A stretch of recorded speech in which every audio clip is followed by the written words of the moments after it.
Más de 200 años legislando por el bienestar de los colombianos. Recorriendo una historia política que consolida al Congreso como la casa de las leyes. En Voces del Senado, entérate de los debates, aprobación de proyectos, audiencias. Y toda la información de la actividad legislativa. Aquí comienza Voces del Senado.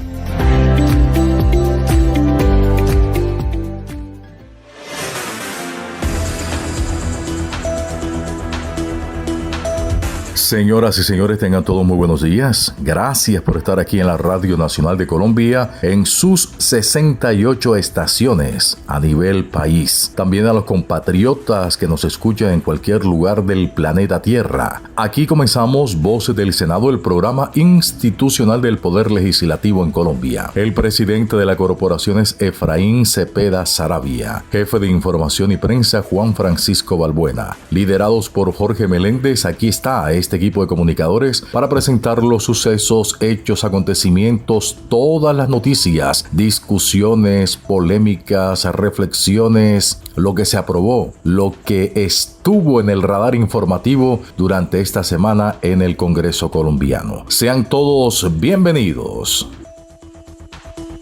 Se llevó a cabo la elección del secretario general del Senado de la República. El abogado Diego Alejandro González fue elegido el miércoles como nuevo secretario general del Senado de la República en reemplazo de Gregorio El Hash Pacheco, quien renunció al cargo para ser elegido procurador general de la Nación. El nuevo secretario general del Senado fue postulado por el partido de la U y respaldado por el liberalismo, los conservadores, comunes, el Pacto Histórico, la Alianza Verde, Cambio Radical, el Centro Democrático, Mira y los grupos independientes como ADA, Colombia Justa Libres y En Marcha, lo que se tradujo en su elección con 89 votos.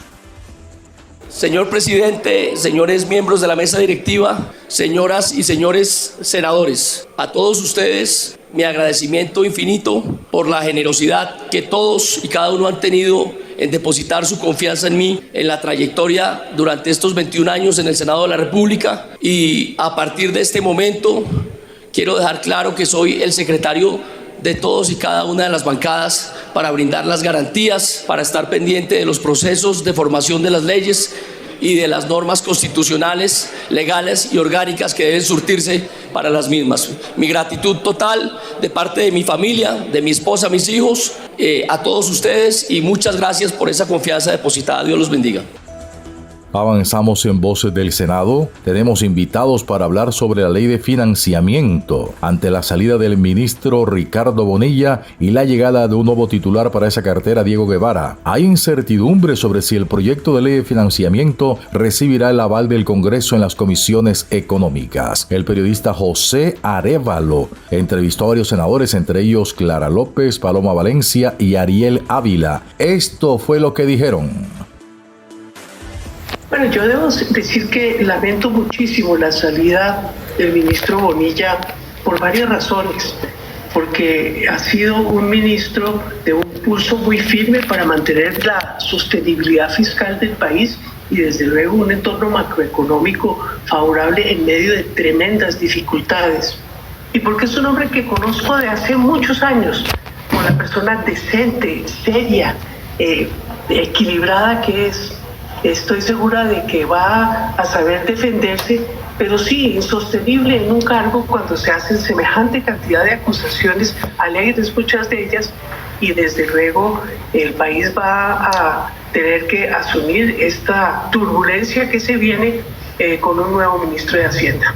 Lo cierto es que el ministro Bonilla venía manejando la situación ante una oposición cerrada que anunció con el presidente del Congreso a la cabeza que no iban a votar la ley de financiamiento, abriéndole un hueco muy grande al presupuesto del año entrante. Colombia lo van a dejar con una cantidad de problemas fiscales muy complicados. Tal vez el más grave es la aprobación del SDP, el Sistema General de Participaciones, que le supone a la nación 50 billones en los próximos años, que no hay de dónde sacar. Encontramos un país agobiado por una tasa impositiva que es la más alta de la OCDE y una caída precipitada de la inversión que ya supera el 13% acumulado y que empieza a generar ya falta de crecimiento económico. Y un Estado que está muy dependiente de la inversión del gobierno y de la inversión inversión pública en detrimento, digamos, de los sectores productivos de la economía. Además, hay que poner que este gobierno tuvo el capricho de prohibir el tema de hidrocarburos y por lo tanto las rentas de la nación han sufrido una caída y hay que recordar que tenemos el más bajo recaudo de lo esperado. Entonces, los problemas fiscales son muy grandes, que a lo que se suma la inestabilidad de los ministros de Hacienda del presidente Petro. Senadora, con la llegada del nuevo ministro, ¿sí hay posibilidades de que la ley de financiamiento la radiquen y avancen estas 2 semanas? Yo creo que una ley de financiamiento en 2 semanas es imposible y más cuando el país está tan agobiado de impuestos. Yo lo único que encuentro razón es en los impuestos a las apuestas que se pueden implementar, pero quiero ser muy clara, es el momento de bajar los impuestos saludables que están afectando a los consumidores más pobres, a los tenderos y a, por ejemplo, las empresas de tortas que están desesperadas. México, que se inventó ese impuesto, tiene una tasa del 8%, nosotros en enero vamos a llegar al 20% y vamos a quebrar muchas empresas, muchos pequeños negocios que ya están afectados. Senador Ariel Ávila, bienvenido a Voces del Senado. Esto es muy importante. La salida de Ricardo Bonilla y la llegada de Diego Guevara, nuevo ministro de Hacienda, ¿darán los tiempos para una ley de financiamiento llegando a la ponencia? Pues mire, hermano, lo fundamental básicamente es muy difícil que se cumplan los tiempos y vamos a depender de que avancen otras reformas. Total, la salida va a ayudar a quitar el ambiente raro, pero yo no veo cómo den los tiempos para eso. O sea que agonizó la reforma, la ley de financiamiento. Pues todavía está viva, digamos, en el sentido de que los tiempos dan, pero políticamente y sabiendo la apretada de la agenda lo veo casi imposible.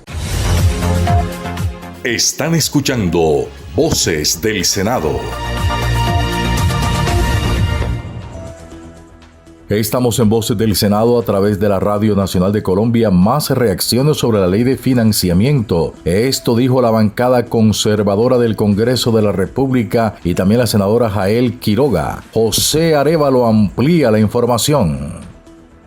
Senador Germán Blanco, bienvenido a Voces del Senado. Es muy importante, con el nuevo ministro de Hacienda habrá la posibilidad de que la ley de financiamiento se pueda radicar y presentar y en 2 semanas sacarla adelante con las extras, ¿o qué piensa usted, senador? Tendrían que nombrar a Mandrake, porque no hay quien hoy augurar éxito en una ley de financiamiento que no es más de una reforma tributaria. Ya hay pronunciamiento de partidos muy importantes, entre otros el nuestro, que es el Partido Conservador, y eso aritméticamente empieza a no darles, cualquiera sea el ministro. Lo que pasa es que raya con la ilógica, y aquí no vamos a buscar entregarle recursos a un gobierno que lo único que nos ha mostrado es que no es capaz de ejecutar y que los niveles en los ministerios son los mínimos y los más bajos en la historia reciente del país. Como quien dice, tienen la plata guardada. No son capaces de utilizarla, como quien dice, les quedó grande. Senador, con la llegada del nuevo ministro de Hacienda, podría nuevamente radicar la ponencia de la ley de financiamiento. ¿Qué piensan ustedes frente a esto y si se van a dar los tiempos? Bueno, yo creo que el gobierno es uno solo, esté quien esté ministro. El presidente está en todo su derecho de nombrar, cambiar, remover ministros. Eso hay que respetarlo y esperemos que este nuevo ministro, que viene del mismo sector que era el viceministro, que conoce el tema, cambie de actitud, tenga una consideración mucho más inteligente, mucho más responsable, de que el país necesita ley de financiamiento, pero que es imposible exigirle que tenga una reforma tributaria inmersa. ¿Las 2 semanas con las sesiones extras sí alcanzaría el tiempo para analizarla y debatirla? Bueno, tendrá que hacerse el intento. Ahí hay unos argumentos de peso y de fondo que aún no satisfacen la demanda de los congresistas en el sentido de la responsabilidad de dónde se van a conseguir esos recursos y esperemos que se busque una solución que favorezca al país. Senadora Jael Quiroga, bienvenida, y esto es muy importante. Con la llegada del nuevo ministro de Hacienda, hay la posibilidad de que radiquen la ponencia de la ley de financiamiento y se pueda debatir. ¿Estarán bien los tiempos? Por supuesto que todas las probabilidades hay de que se presente la ponencia y que podamos discutir, podamos debatir y a lo mejor que esperamos nosotros se pueda aprobar esa ley de financiamiento. Yo creo que sí, los tiempos dan y la voluntad política, es que con voluntad política hemos sacado muchas leyes que ya están encima, como ayer que aprobamos la de regalías. Hasta cuando no la aprobamos no nos fuimos. ¿Quieres estar al día de todo lo que ocurre en el Senado de la República?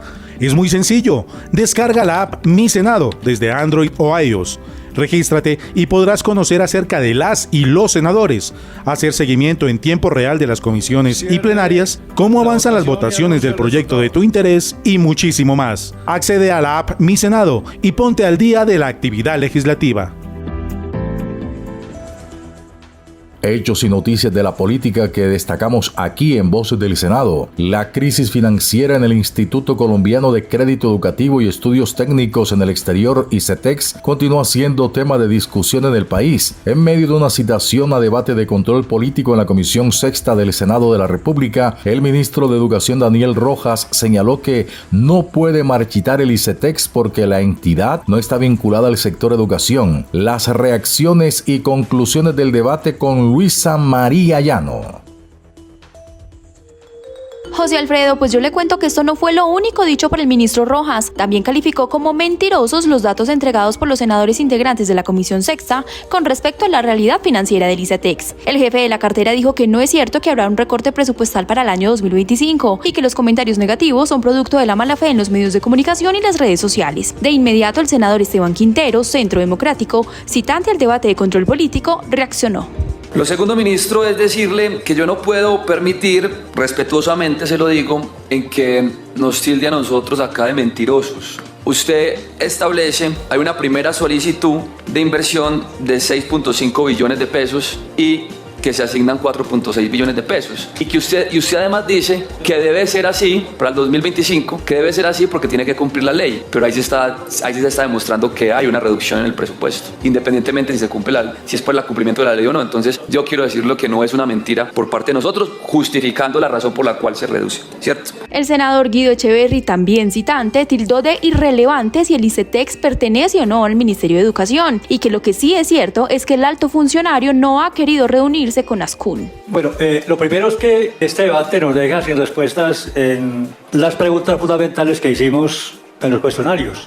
Lo otro es que el ministro nos endilga una cantidad de mentiras que aquí no se dijeron. Y es bueno que eso quede claro. Una sí dijo usted, ministro, usted no se ha reunido con Ascún. Tengo esa certeza. Lo digo con absoluta seguridad. ¿De quién depende el ICETEX?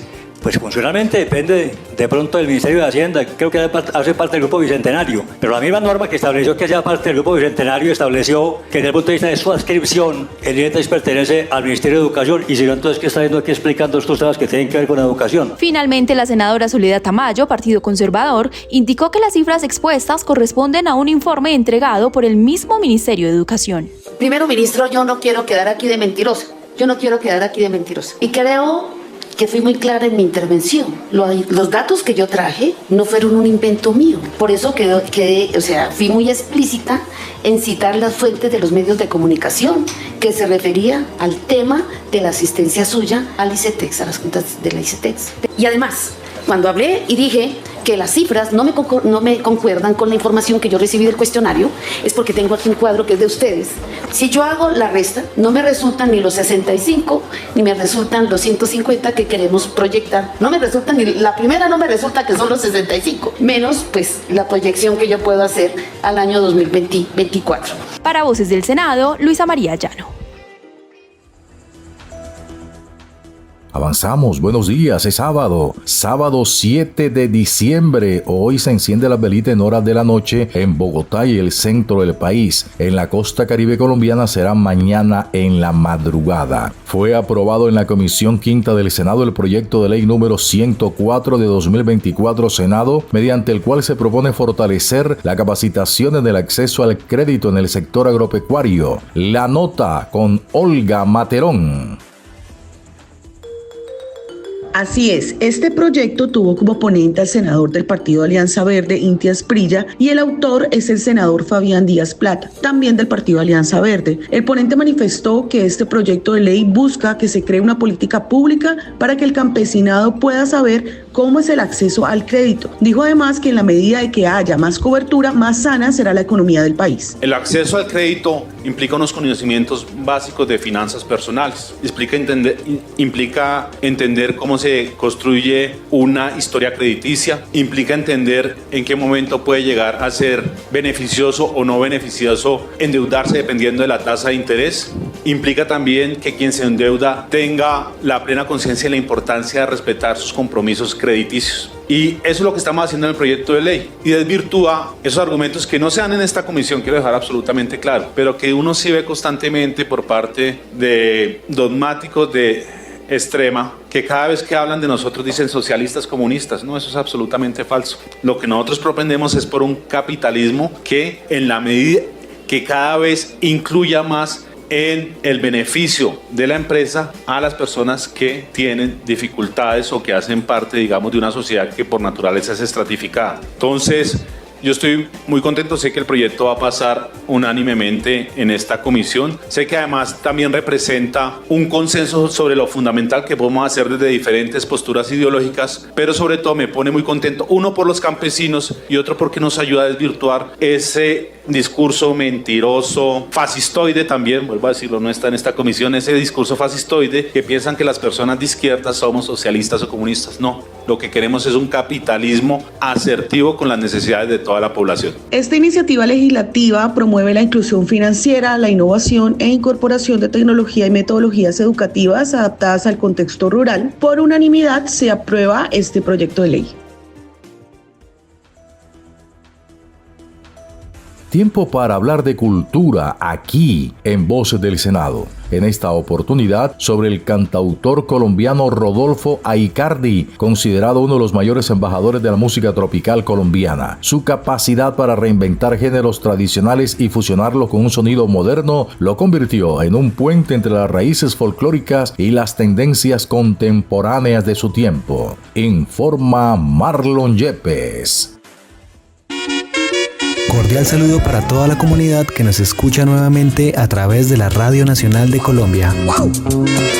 Rodolfo Aicardi, nacido como Marco Tulio Aicardi Rivera un 23 de mayo de 1946 en Magangué, Bolívar, es una de las figuras más icónicas de la música tropical colombiana. Su obra trasciende a generaciones, consolidándose como una referencia en la cultura musical del país, gracias a su estilo único y su capacidad para conectar con el público a través de ritmos pegajosos y letras que reflejan el sentir popular. Rodolfo Aicardi inició su carrera artística en la década de 1960, destacándose por su versatilidad vocal y carisma escénico. En sus comienzos exploró géneros diversos como la música tropical y la balada, pero su salto al estrellato llegó al unirse al grupo Los Hispanos, una de las bandas más influyentes de música tropical de la época. Con ellos, Aicardi no solo consolidó su popularidad, sino que también dejó un legado de canciones que hoy son clásicos infaltables en las festividades colombianas. Entre sus canciones más recordadas se encuentran temas como Tabaco y Ron, Adonai, Cariñito y Boquita de Caramelo. Estas canciones, marcadas por su energía contagiosa y sus letras románticas, son auténticos himnos de la música tropical colombiana. Rodolfo Aicardi falleció el 24 de octubre de 2007 en Medellín, pero su legado perdurará en el corazón de Colombia y más allá. Su obra continúa siendo un pilar fundamental de la música popular, inspirando a nuevas generaciones de músicos tropicales y recordándonos el poder de la música para unir y emocionar. Su aporte a la cultura musical colombiana es muy importante, ya que es considerado uno de los mayores embajadores de la música tropical colombiana. Su capacidad para reinventar géneros tradicionales y fusionarlos con un sonido moderno lo convirtió en un puente entre las raíces folclóricas y las tendencias contemporáneas de su tiempo. Como intérprete, compositor y símbolo cultural, Rodolfo Aicardi no solo dejó una discografía memorable, sino que se inmortalizó como un ícono de la identidad musical colombiana. Marlon Yepes, Voces del Senado. Ahora hacemos un recorrido por las regiones del país, desde las regiones, desde los rincones de la patria. Aquí está con nosotros el senador Andrés Guerra del departamento de Antioquia. ¿Qué hizo el senador Andrés Guerra por su región? ¿No se cansa un senador de la República estar hoy en Bogotá, después en el suroeste, después en el Meta y en las regiones? ¿No es desgastante? José, el que tiene amor por su profesión forma disciplina. Y cuando hay disciplina hay talento. Y cuando hay talento estamos a un pasito de la vocación. Y cuando ya se llega a la vocación, nada genera pereza. Yo digo que a mis 51 años estoy en una etapa de madurez personal, humana, que me da la fuerza y la vitalidad para estar haciendo este ejercicio y tratando de hacerlo bien ante la crisis de valores que lamentablemente se da por lo humano en los sectores públicos y privados. Háblenos de un domingo de Andrés Guerra. ¿A qué hora se levanta y cómo comienza el día? José, yo soy deportista, jugué 8 años con Nacional, me quedó el hábito de vida del deporte, no tomo licor, entonces yo a las 6 de la mañana ya estoy haciendo una hora y media de entrenamiento deportivo. Yo corro mucho, hago maratones de 42 kilómetros, no volví a jugar fútbol, colgué los guayos a los 33 años por el fútbol es un deporte de contacto, entonces hago esa hora y media de trote, luego me pongo a leer los periódicos porque me encanta el periódico físico todavía, los leo todas las mañanas, sobre todo El Tiempo, El Colombiano, El Espectador cuando sale, y leo 2 o 3 de prensa extranjera como el New York Times y algo así, y el Guardian me gusta leerlo mucho también, y ya en el día hago lo que tengo que hacer, trato de cocinar, los domingos me encanta la cocina, siempre he dicho que si este proceso se cierra como se cierran todos en la vida, me encantaría poder estudiar gastronomía y preparar esta mano caliente para cocinar el resto de mi vida. Me encanta la cocina, creo que me relaja, y ya en la tarde me gusta el fútbol, veo deportes, y los domingos trato de en la tarde ya concentrarme en el descanso para poder tener una semana más tranquila, porque cuando uno deja unir el fin de semana con la semana siguiente se siente agotado. A veces uno llega y recibe 3 llamadas y lo llaman una cuarta y ya como que se cansa. Un senador de la República que recibe 50 llamadas o 60, ¿cómo manejar esa situación? José, te doy un dato. 3.650 mensajes en Twitter diarios, 3.650, eso quedó de 2 campañas a la gobernación, con más de 700.000 votos en ambas ocasiones, ambas veces de segundo. Inauguré la ley de oposición en la Asamblea de Antioquia y la gente me sigue escribiendo, derrotado.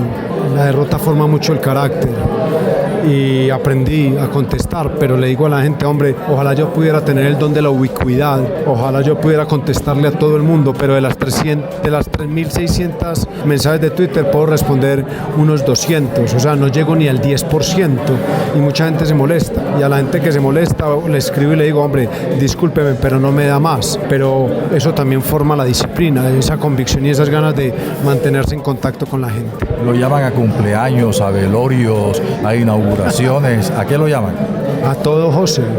Al cumpleaños, a saludar, a desear suerte, a resolver problemas de matrimonios, a que les presten plata, a que le ayude para un tiquete, a que están buscando una cama en un hospital, a que si les puedo recibir una hoja de vida. Esa es la realidad, José, esa es la realidad, y ese es el mundo en el que estamos, y uno no puede ocultar eso. Mi padre me enseñó una frase hermosa, José: diga no, pero dígalo con cariño, y eso modifica todo. Cuando usted dice un no con cariño, la gente entiende que usted lo está haciendo de buena manera. Jamás digo un no de manera agresiva ni grosera, porque la gente está con expectativa a la conversación con usted, y eso me marcó la vida. Yo a toda la gente le digo un no cuando no puedo con cariño, y cuando puedo un sí, pues ese sí es con más cariño todavía. Pero esa es la vida, y uno tiene que enseñarse a que esa es la cotidianidad y la costumbre de este ejercicio, y hay que hacerlo con hermosura, con bacanería, con tranquilidad, sin soberbia. Yo creo que uno termina siendo útil, y cuando uno es útil sabe que esto de honorable, de doctor, de senador pasa, y lo único que queda es el Andrés. Se lo digo mucho a la gente. El único rol que uno cumple como senador es hoy, en la plenaria o en comisión. Ya usted sale a almorzar allí a la Plaza de Bolívar y usted es un ciudadano más, ahí es un cliente. Usted va a odontología mañana y es un cliente. Usted va a comprar una carne, coge el ficho y usted ya es un cliente de la carnicería. yo creo que ya uno ahí no es senador. Entonces eso cambia mucho la forma de la vida de uno y también modifica esa lamentable frase que se mantiene por ahí diciendo, sobre todo nosotros los políticos, usted no sabe quién soy yo. Eso la gente no lo quiere hacer ver así.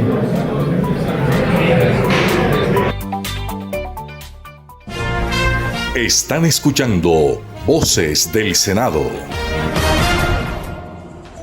Gracias amigos y amigas por acompañarnos aquí en Voces del Senado a través de la Radio Nacional de Colombia, como siempre todos los fines de semana presentando la información legislativa de Colombia. Efraín Cepeda es el presidente del Senado, Juan Francisco Balbuena, jefe de información y prensa. En nombre de Jorge Meléndez, el coordinador de este espacio, le decimos gracias. Aquí estaremos mañana, Dios mediante, a la misma hora. Hasta entonces, permiso.